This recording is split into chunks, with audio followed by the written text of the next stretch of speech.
Bila kaum muda yang telah belajar di sekolah dan menganggap dirinya terlalu tinggi dan pintar untuk melebur dengan masyarakat yang bekerja dengan cangkul dan hanya memiliki cita-cita yang sederhana, maka lebih baik pendidikan itu tidak diberikan sama sekali.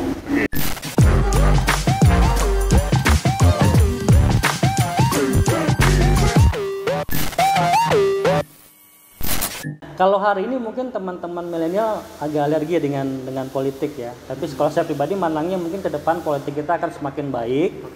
Dengan masuknya banyak-banyak orang-orang baik dalam politik. Nah, kalaupun belum sampai ke sana, teman-teman punya ruang. Apa ruang itu? Ruang pendidikan.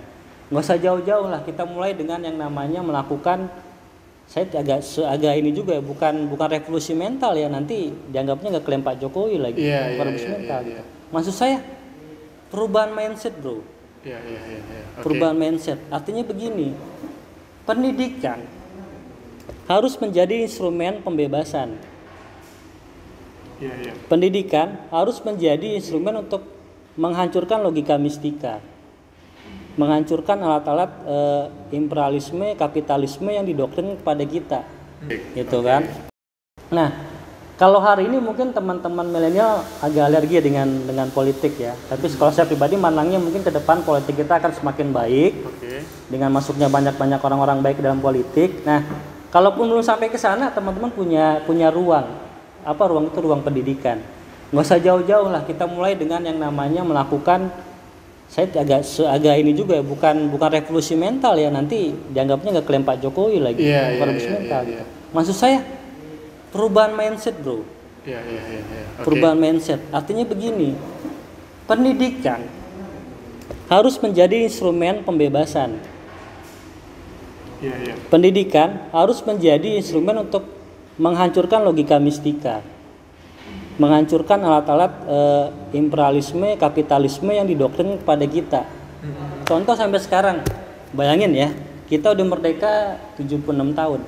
Masih ada orang yang bilang kalau nggak ada Belanda, Indonesia mungkin nggak sebagus ini wajahnya gitu kan. Kita mesti berterima kasih pada Belanda. Kalau nggak ada Belanda yang bangun Anyer Panarukan, mungkin nanti Indonesia nggak ada transportasi dari Bogor sampai ke Panarukan sana.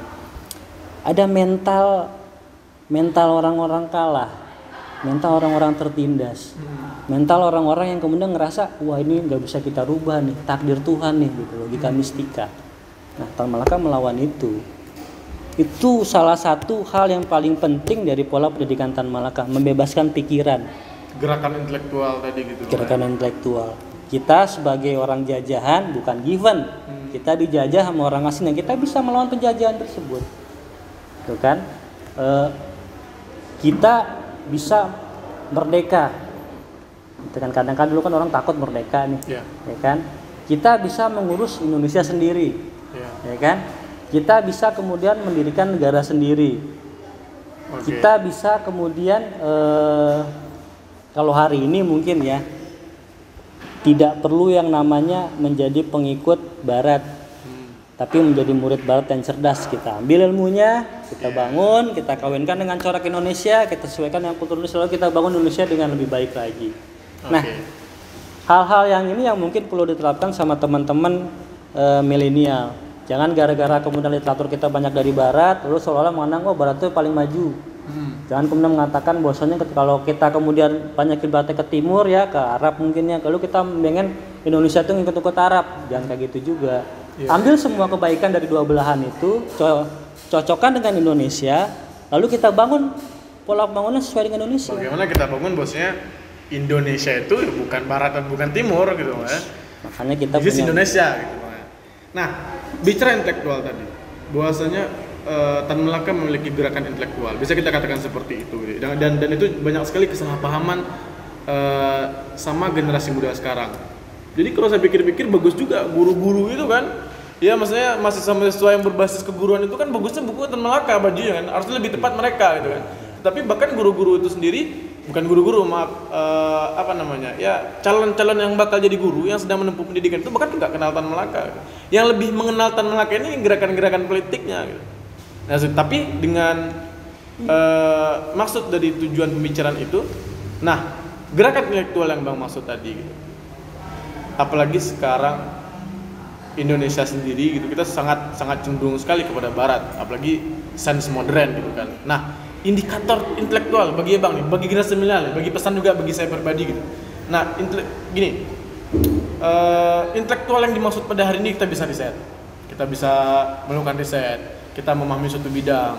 Intelektual itu ketika kita menjadi seorang Habibie yang bisa menciptakan satu karya teknologi, itu baru dikatakan seorang yang intelektual.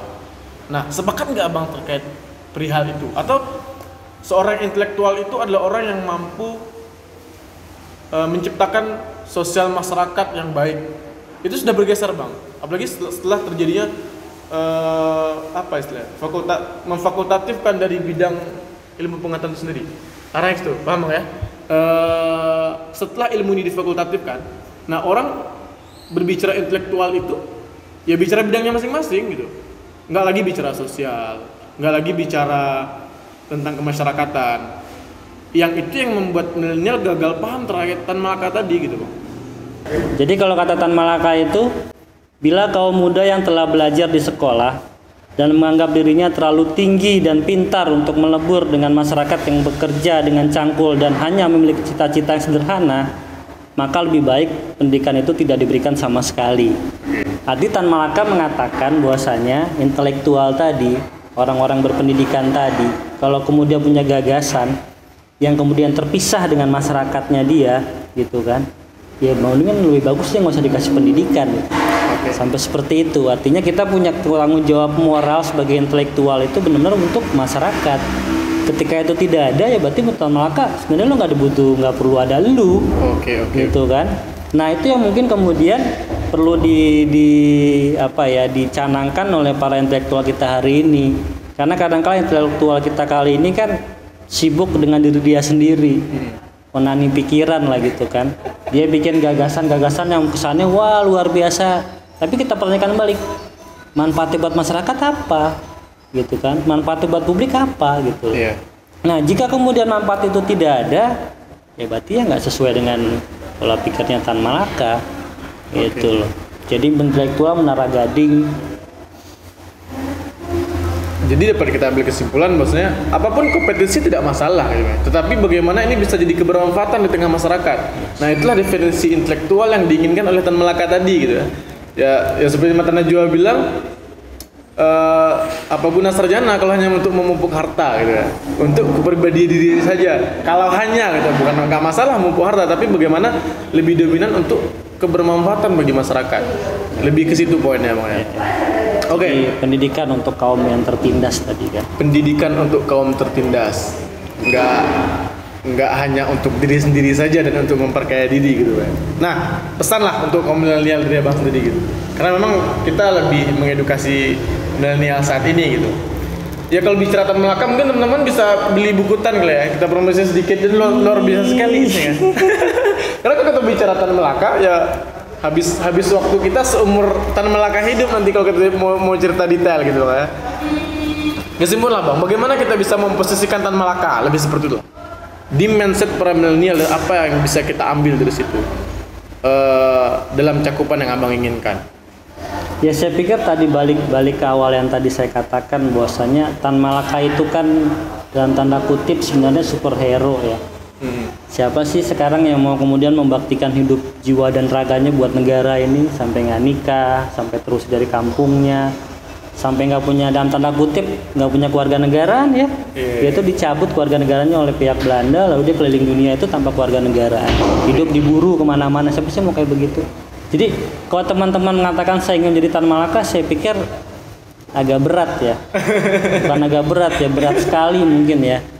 Jadi kita nggak perlu terlalu kemudian mencoba ke arah sana, tapi kita cobalah mengambil satu segmen dari pemahaman Tan Malaka tadi. Terserah apakah teman-teman seorang pendidik, apakah seorang insinyur, apakah seorang PNS, apakah kemudian seorang milenial tadi, ya kan? Ambil satu skop, satu segmen dari pemahaman Tan Malaka yang bisa teman-teman dalami, lalu praktekkan gitu. Oke. Dan itu sebenarnya banyak bertebaran di dalam literatur tentang Tan Malaka tadi.